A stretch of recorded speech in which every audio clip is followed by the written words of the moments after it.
You just realized your business needed to hire someone yesterday. How can you find amazing candidates fast? Easy. Just use Indeed. Stop struggling to get your job post seen on other job sites. With Indeed sponsored jobs, your post jumps to the top of the page for your relevant candidates, so you can reach the people you want faster.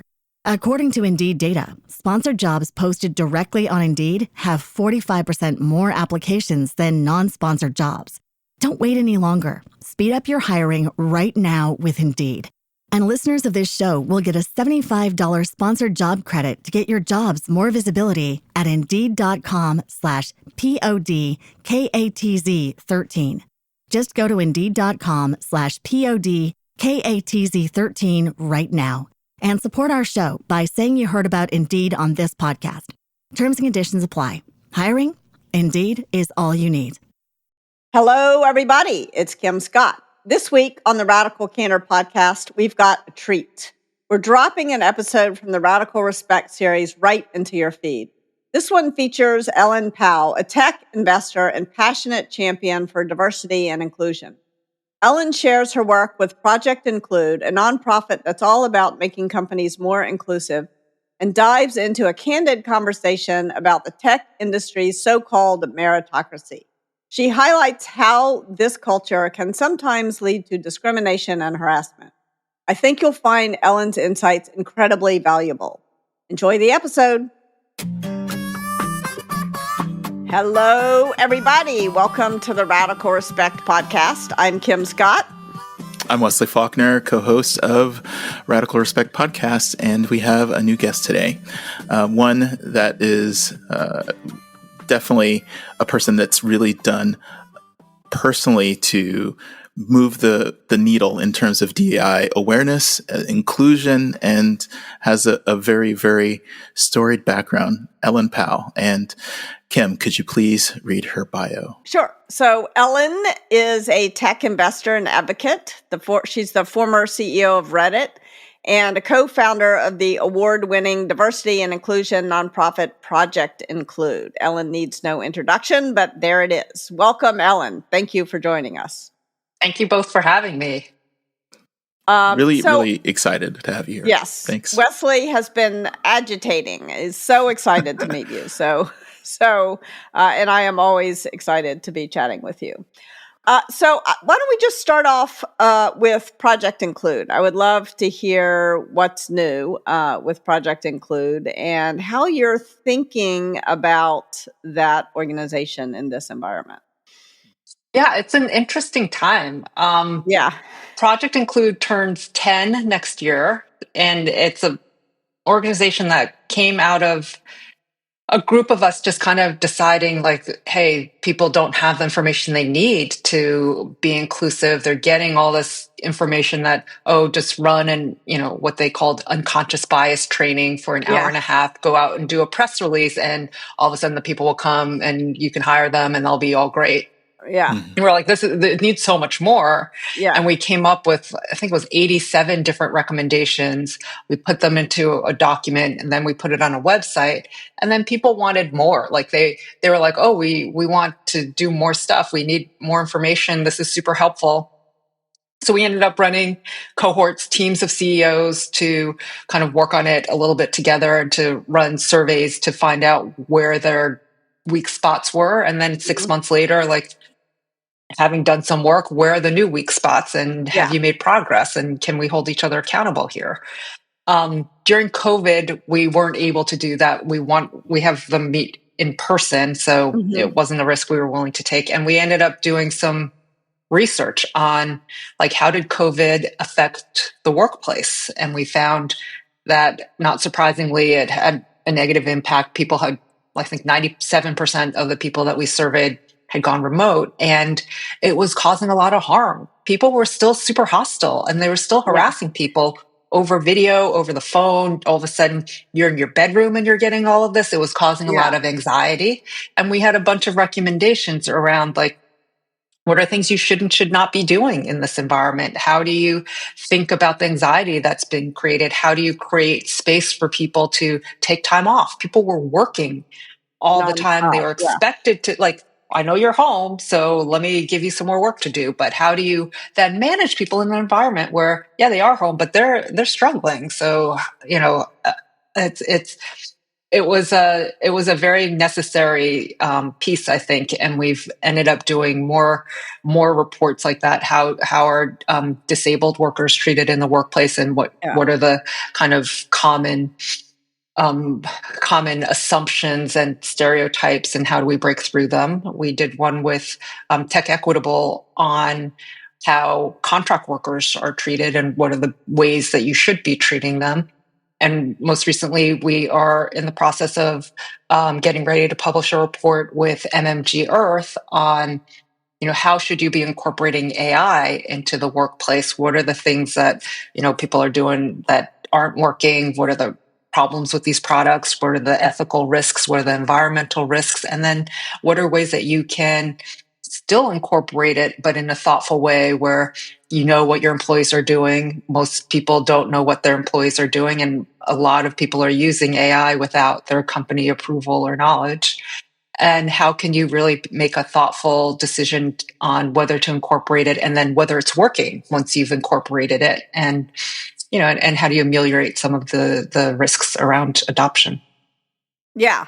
So important and so interesting. I mean, one of the things that you found, I think, during COVID is that in a virtual environment, there's more bias, more prejudice, more bullying. So why is that, and what can folks do about it? I think we're in a similar time now where there's just a lot more anxiety. Like, people are afraid there's something out of their control, and it is, it is an existential threat, right? So they end up kind of lashing out at each other in a way that's not super healthy or productive, but it is kind of a human instinct. So how do you try to alleviate that anxiety? How do you create forms of connection? And one of the people I spoke with, Professor Leanne Williams from Stanford, said, like, connection is what can be extremely healing and can alleviate anxiety. You feel like, you've made that connection and somebody has your back, right? And it's not transactional. It's like, I care about you. I care about how you're dealing in these times, and I want to connect with you on a personal level. So important. And Project includes you kind of focus on the tech industry. And of course, this happens with a lot of different verticals and industries. Is there anything specific about tech that kind of lends itself either to this type of behavior, or either the more amenable to kind of finding ways to get past it? Why tech specifically? What are the things that make tech kind of like a good place to focus? I think it's what we knew. That's what the cohort of us knew. But I also think, looking back and seeing what we've learned since we launched almost 10 years ago, it's an environment where people were very wedded to this, and you know this, Kim, idea of meritocracy, right? Yeah. Every decision was right. We know what we're doing. Where that, that founder mythology was very strong, and it was so white and male. I mean, it was a very, and it was a very small and often secretive environment, and it's very network dependent, very relationship based. So it was a natural place where a lot of these problems festered, and I think we're just now, aware of how deep it goes, and what people are saying now, where Elon Musk has gone. It's a very different environment than the kind of meritocratic, everybody gets a fair chance environment that people were promising, that they wanted free speech, but now it's like, no, we don't want free speech. We want free speech for ourselves and not for anybody else. I mean, a lot of these, these secret kind of conditions and situations have started to pop up more publicly, and they're not pretty. Yeah. And we wanted disruption, but now that we have disrupted someone else, we never want anyone ever to disrupt us. Yes. This sort of hypocrisy is and not just, it's sort of brutal incompetence, really, is what it is. Yeah. It was like, and the amount of wealth generated in such a short amount of time. There was so much opportunity, but it was so limited. And you can witness like these people who made these promises or had these relationships and ended up raising so much money for, products that were like just dumb, Juicero. I mean, you just. Absolutely. And I think you also are pointing out, like, speaking of Juiceros, this is the amplification of not just the hubris that some people would have, but also the people who aren't necessarily the most adept at running a company, at doing the right thing, and how easily that they are elevated in this system. And of course, you have a lot of case studies really demonstrating about diversity and how much it helps with being successful as a company or as an organization.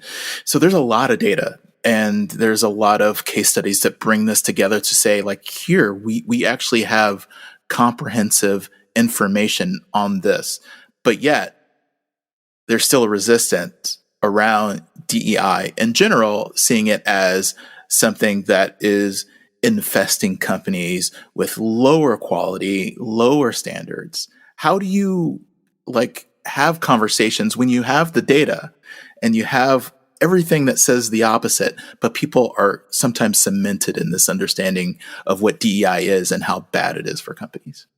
It's hard, right? There are some people I've just come to understand are not going to change. Like, I don't think Elon Musk and I will ever be on the same page. And there's a whole group of tech barons who are in that category where, maybe one day they have a child who experiences something and that changes their minds. But like, my arguing data to them is not going to change it. And I've just comfortable, I'm not happy with it, but I'm comfortable with like letting go of trying to change something that I cannot change. And the part that I try to focus on is there are a lot of people who do want to figure out how to do it right. And they realize, hey, the data show that I'm going to have better financial results, or I'm going to have a happier employee base, and there's going to be less churn, and I'm going to have better decision making. And I just feel more comfortable when there's more inclusion in the room because people feel more relaxed and it's a better environment. So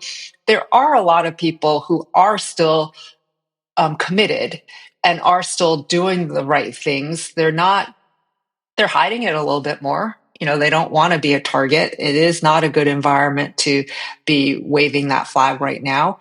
But there is a kind of understanding that like this is progress and we've got this data and we realize, oh, we were actually holding people behind and we weren't letting our company run at full capacity because we weren't letting people operate at full capacity and we weren't bringing in the best people. So we need to change that. We need to figure out how we improve our hiring processes, how we, give people the best opportunities, how we pay people, compensate people better. And it's something that actually helps the whole company, right? Yeah. When you have pay ranges and you have job descriptions and you have expectations of what you need to do to be promoted, that's good for everyone. When you're more inclusive, when you allow people to kind of work from where they want to work, or give them opportunities to take time off, that helps everyone, right? It's not just only this one group gets this benefit. Everybody benefits from it. And it's so hard when people are so fixated on one group getting something that maybe they've already had forever, that it's complicated. Like, I think if we were to have conversations with a lot of people who think they're against DEI, they would not be opposed to it. Yeah. It's not like we're saying you're going to get fired, but there's so much fear. Like, people have been able to stoke so much fear around DEI that it's become this very scary, horrible thing, when it's just, I'm going to make your company better. I'm going to make you make better decisions. I'm going to have you have more people that you can hire from. And that means like everybody gets lifted up because the company does better and can hire more.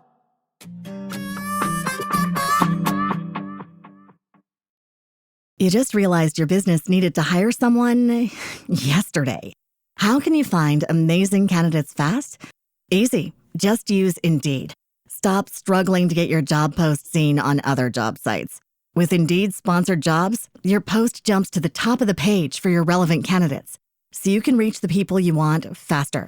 According to Indeed data, sponsored jobs posted directly on Indeed have 45% more applications than non-sponsored jobs.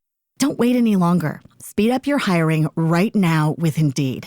And listeners of this show will get a $75 sponsored job credit to get your jobs more visibility at Indeed.com/PODKATZ13.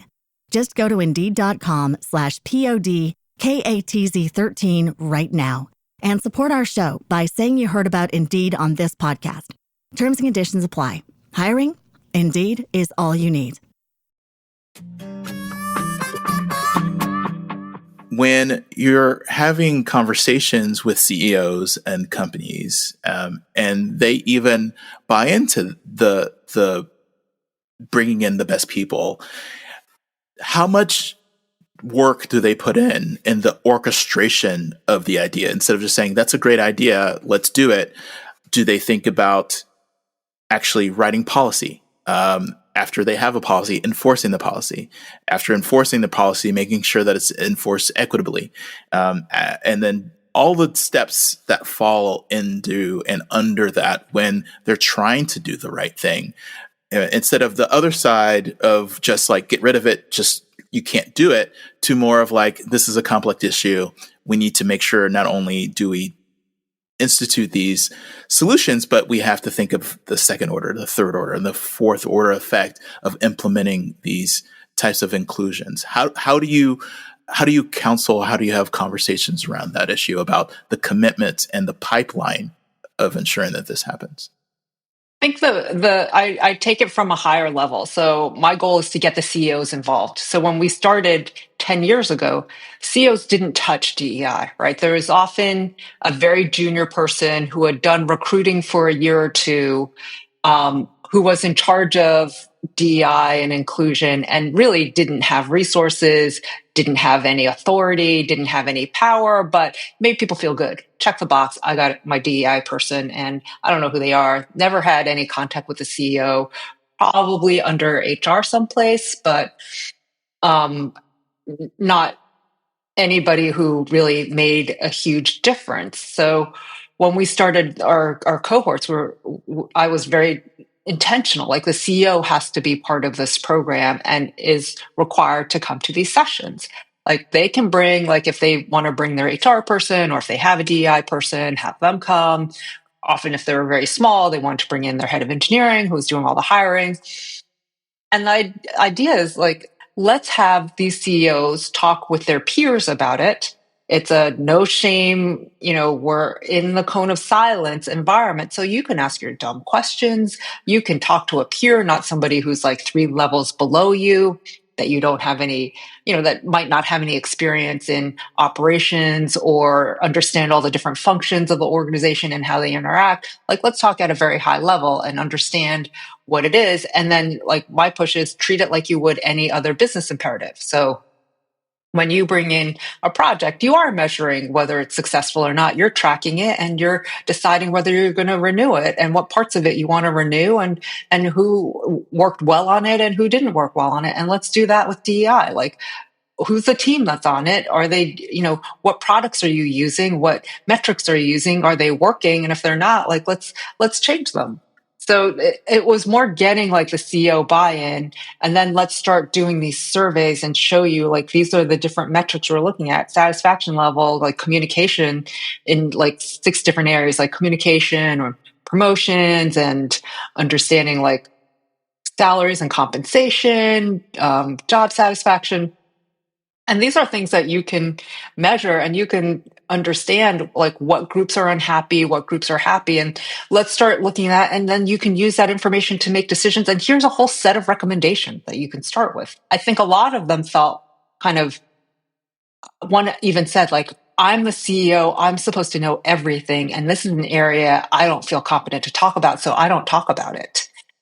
And we kind of coached that CEO, like, if you want to talk about, go talk about it with some vulnerability, like tell people that you're not the expert but that it's important to you. So you want to show that you're committed to it. he went out and did that at an all hands, and the co-founder came back and said it was amazing. Like, he was so awkward, so uncomfortable, but so many people said that that was the most leadership he had shown in his 5 or 10 year term as a founding CEO. So there's it's like helping people understand where they can be and what they can do and how to do it in a way that that kind of keeps you away from, he was worried, I'm going to use the wrong term. Like, we're such a progressive company, but it's like, it's okay. Just tell them that you're sorry for using the wrong term, because you're going to, because you're not the expert, and that's okay. But I think, giving people a space to grow and to acknowledge their willingness and desire to grow, I think is important. But getting the CEO to that point where they feel comfortable owning it and actually treating it like a real imperative is the most important part. Yeah. And I think what you said is so important, because we are going to make mistakes, especially people who don't know, CEOs where this is not their area of expertise. They're going to make mistakes, and creating an environment where it's not that it's safe, because it's never going to feel safe to make a mistake in front of a bunch of people. Like, that's uncomfortable. Coworkers especially. Yeah. Yeah. But where CEOs understand that kind of vulnerability is part of leadership. I don't know where we got the misunderstanding that, if you're a leader, you're supposed to know everything. You're not supposed to know everything. You're supposed to hire people around you who can teach you, who you can rely on. Or who just own it on their own. Right, exactly. Right? Delegation is part of leadership as well. Yeah. Although I don't want people to delegate DEI. So that's the piece where I'm like, yeah, you can delegate, but not this piece right now. Not this piece. You can delegate technology. Do they understand as well that doing this or walking this walk involves sacrifice? I know there's vulnerability in being able to, and saying the wrong thing, but like right now in this space where there's a lot of focus on artificial intelligence, if their company wants to be competitive and this big shot PhD who pioneered some sort of technique is now on the market, and their company wants to make a name by hiring them, and they find out during the interview process that there's some history of bigotry or being someone who's a little bit of a bigot or a misogynist, and being true to understanding what they want to stand for would mean to say, no, we're not going to hire you. But now they're like, is that what's right for the company from a position standpoint? But if they're thinking about like, this is right for the company because we bought into doing the right thing, whenever we find something that we act, and we wouldn't hire someone like that. How do they square that circle? How do they make sure that they are doing, quote unquote, the right thing, which we know what the morally right thing is, but then we have the marketed, like what the market will respond to, right thing. Do they tend to understand that that's a decision that they may need to make, and they should possibly like go all in on DEI in terms of making sure that it's a good place for everyone who works in the company? I think it's, I think there are two things. So one, like, I think there are some CEOs who are very deliberate about it. I had the same situation where there was an excellent candidate, and I asked like, what was the makeup of the team, and it was like all white, and like he didn't have a good explanation for why, except like he wasn't willing to lower the bar, and it was just like super uncomfortable. And I was like, there's no way I'm going to hire him. I've got like, like the mobile team was, it was like mostly women. It was like, we had, I think, one or two Black engineers, it was, and I think one gay engineer. Like it was a very diverse team. And I was like, wow, he's going to cause all of them to have a harder experience and potentially leave, which would be a disaster. So I think people are able to, maybe you'll make the mistake once, and then you're like, oh man, this is so hard. I'm losing all my people. This guy's a good coder. It's usually a guy. but he can't make up for the 10 people that we've lost, or there's just so much friction in the organization and it's like a constant, I've constantly got people complaining and threatening to leave. It's too much drama.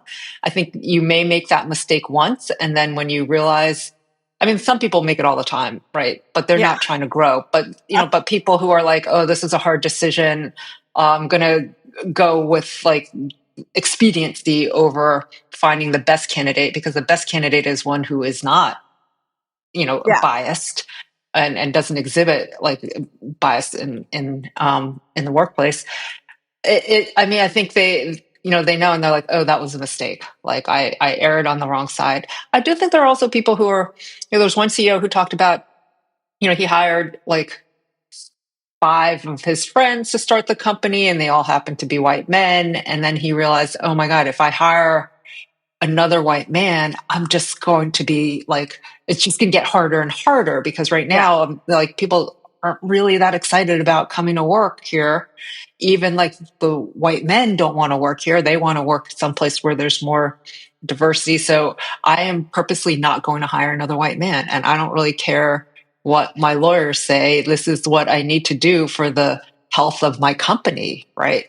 And so I think people are like much more aware. There's so much more information out there. They are absorbing some of the data, and also they're feeling better. Like I have this, like he was like, I have this place where now I don't have to like feel like I need to go and like play beer pong or whatever. Like we have like many different people doing many different things, and it's like much more relaxed. You don't have to fit into a specific mold of, what people look like and behave. It's much more relaxed. Like people can be, they don't have to do the same thing all the time.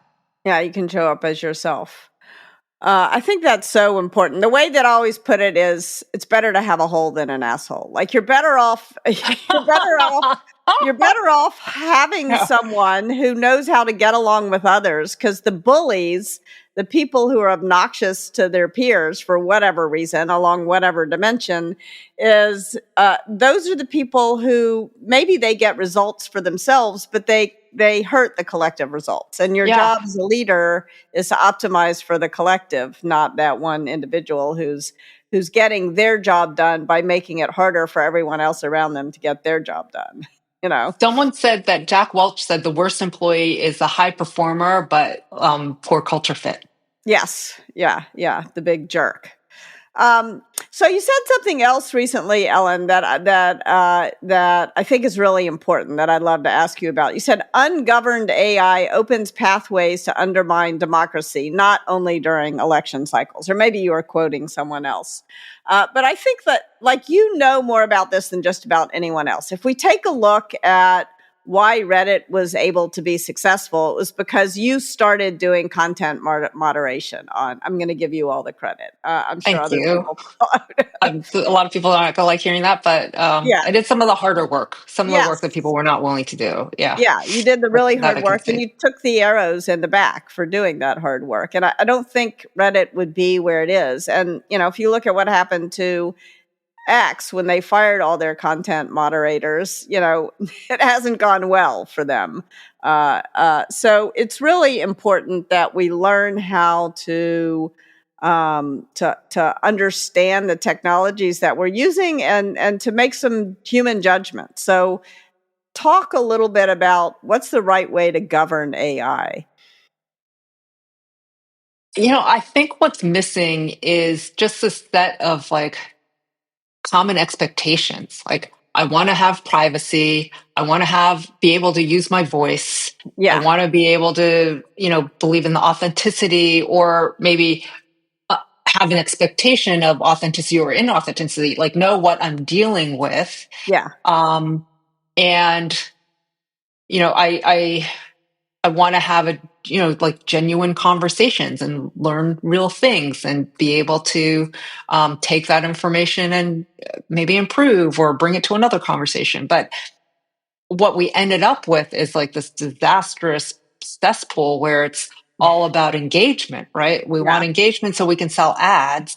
Yeah. And that means like getting people riled up or using filters to look better so that people, kind of think I'm leading this glamorous life. Yeah. And it's causing all sorts of harm to people. And it's also like, how do we keep people coming? Oh, let me get them more enraged, or let me show them more beautiful people.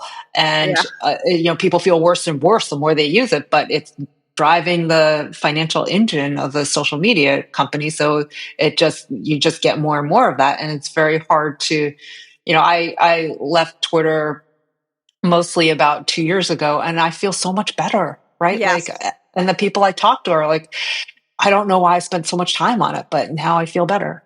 Yeah, I guess that's one thing we can thank Elon Musk for, is getting us off Twitter. Yeah. It's almost like unmasking, right? People are seeing the scales have been lifted from their eyes. Yes. Sorry, purple flag. But everyone is able to observe what happens when there aren't guardrails, when there aren't safety mechanisms built in to really like open the dam and the floodgates of having that wave. They're like, oh, we just thought it was gone, not that it was being held back or was being filtered through.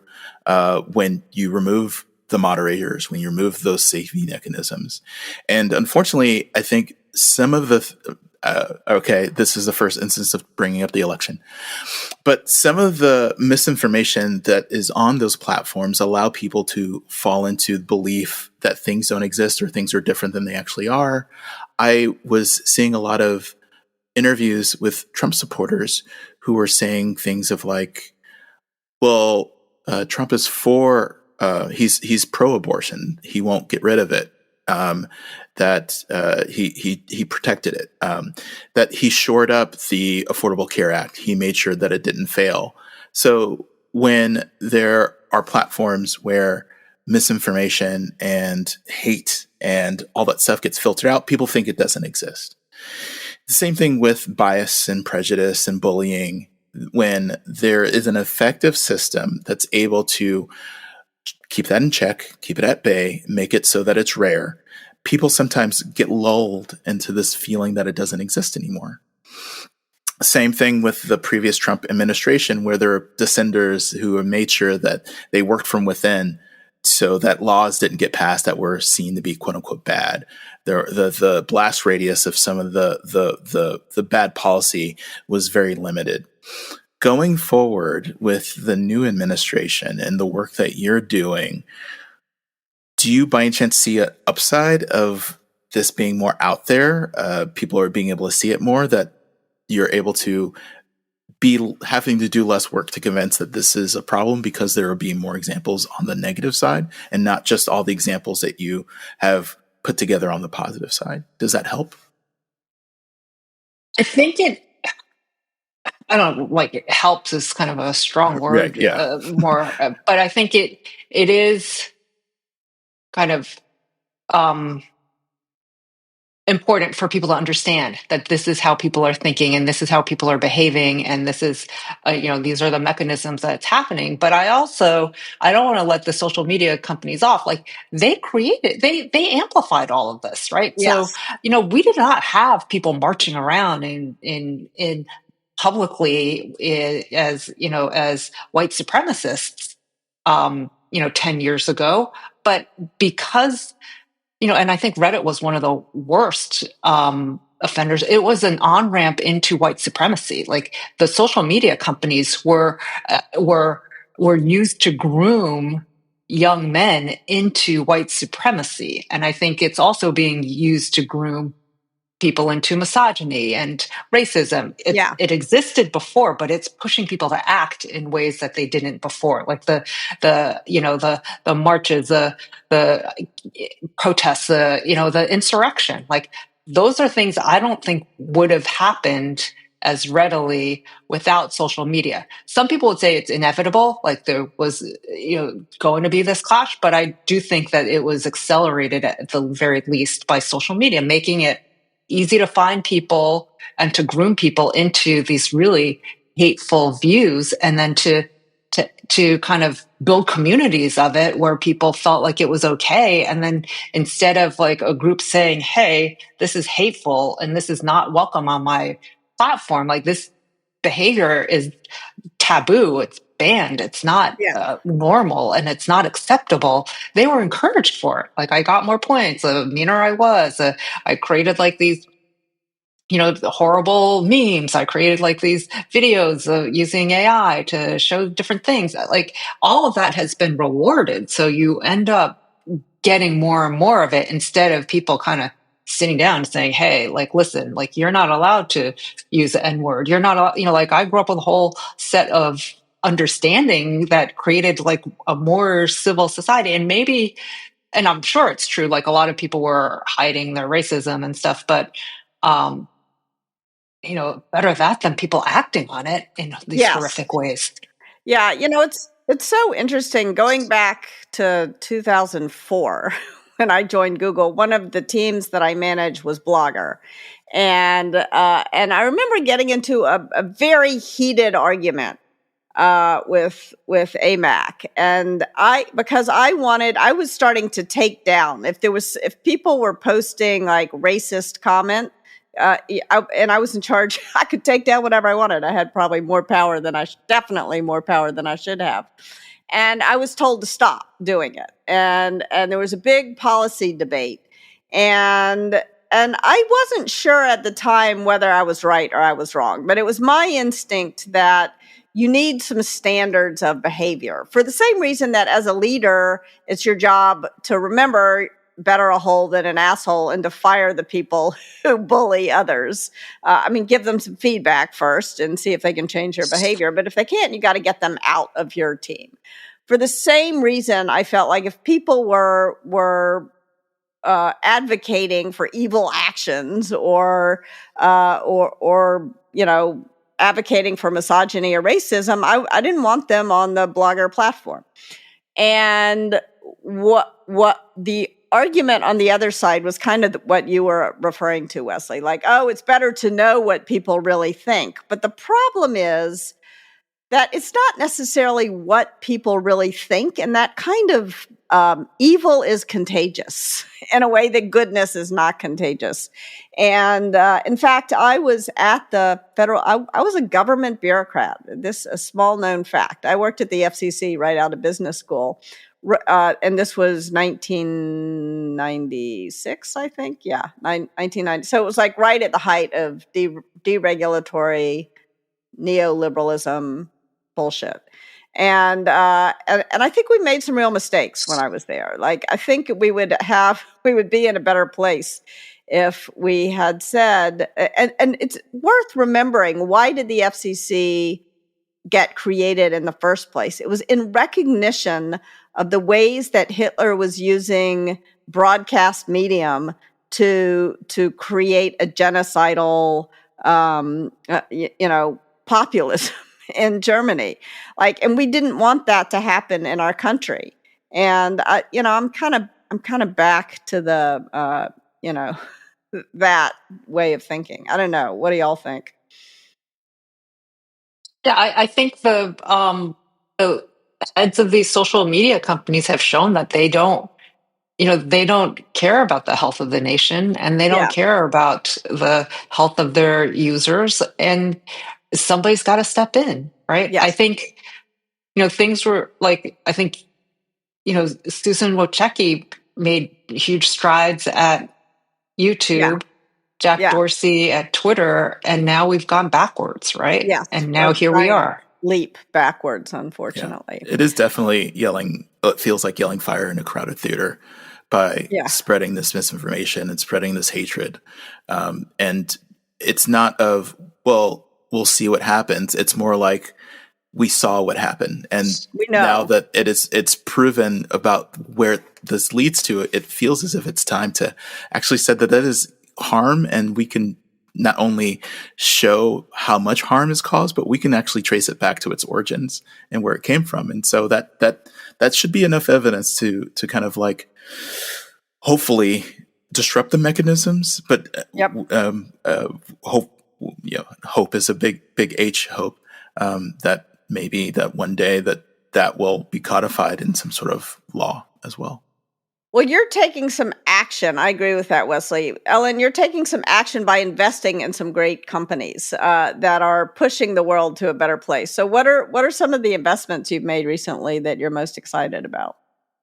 I'm excited about all my investments. So I'm very, Okay. I'm I'm very not happy asking with you to the choose a companies. favorite I child, can't, but I mean, I started investing a little bit in healthcare. So I have one company that I invested in called Delphina that's focused on, on the health of pregnant women Mhm. during their pregnancies. And, they're measuring and collecting data that goes back to their doctor, Mhm. or they'll flag an issue. We had one instance that I've heard of that somebody using the app realized I think it was her blood pressure was very high. She went in to see her doctor, and the doctor was like, wow, you have preeclampsia and you need to Wow. be on bed rest. And if you hadn't come in, you would have lost your baby. So it's, that's the kind of thing where you're just like, well, I feel good about my investment. Gotta I feel feel very great happy, about that. Yeah. and hopefully we can reach more people and get more, and help more people. There's another company that's super interesting, also in healthcare. The entrepreneur, is focused on helping people with hypertension, and a lot of that happens in the Black community, and there's some distrust of hospitals and doctors in that community, but there's a lot of trust of barbers. So he's built relationships with barber shops where they're measuring blood pressure, and then connecting them to hypertension treatment or to a pharmacist to treat it. And then that person's going to come back in a month or 2 months to get their haircut again, and you can check up on them. So it's kind of coming to where people are, instead of kind of really like keeping the system in place that isn't working for a set of people. So That's that's exciting amazing. to me. Yeah, I was it's so also cool. interested to read about multitudes. Talk about multitudes. That seemed Oh, exciting that's to so me. cool. I just got off the phone with the founder yesterday. It's just a very using data to help build better cultures within companies. And it started a little bit more on the DEI side, but now it's really how do we keep the engineering teams going forward and communicating, and where do we see problems, and how do we use the data to kind of highlight these problems and move teams along, which they're based out of New Zealand, but you wouldn't know Very it cool. from. Yeah, I think it's a very cool company. It's they started very small, they didn't raise very much money, and they've just been working really, really hard and just building a product in an area where I think engineering, you end up with that great coder managing people, and it's just often a disaster because Yeah. I don't think we give enough managerial training, or they don't want it. I tried to train some managers at Reddit, and they were so angry Yes. about being trained. And I was like, wow, it just boggled my mind. Like, I Yeah. didn't realize it was going to cause such anger. But there's, so kind of trying to help people with some of these problems in a way that is less threatening, less, intimidating. You're using data and you're helping people understand what's happening in a way that sometimes a third party can do. When you were a consultant at one point, Kim, sometimes you Yes. need that third party data and kind of voice of reason to get the changes through. Absolutely. Well, listen, I think we're just about at time, but Ellen, thank you so much. This was a great conversation. Where can people find you? Where do you most love to be found? I'm starting to spend more time on Blue Sky. I have a website where there's a contact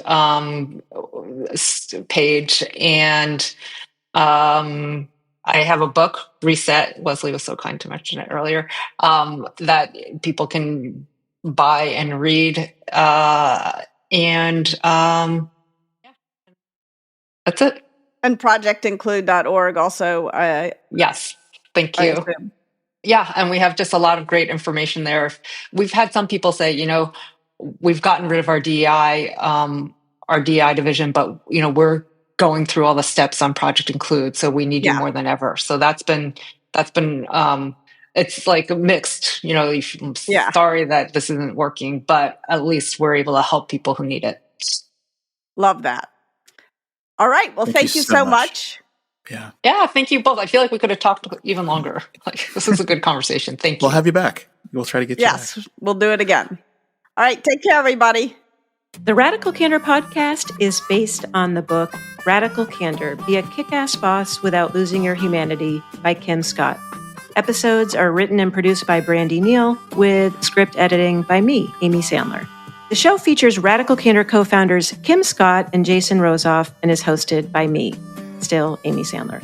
Nick Carissimi is our audio engineer.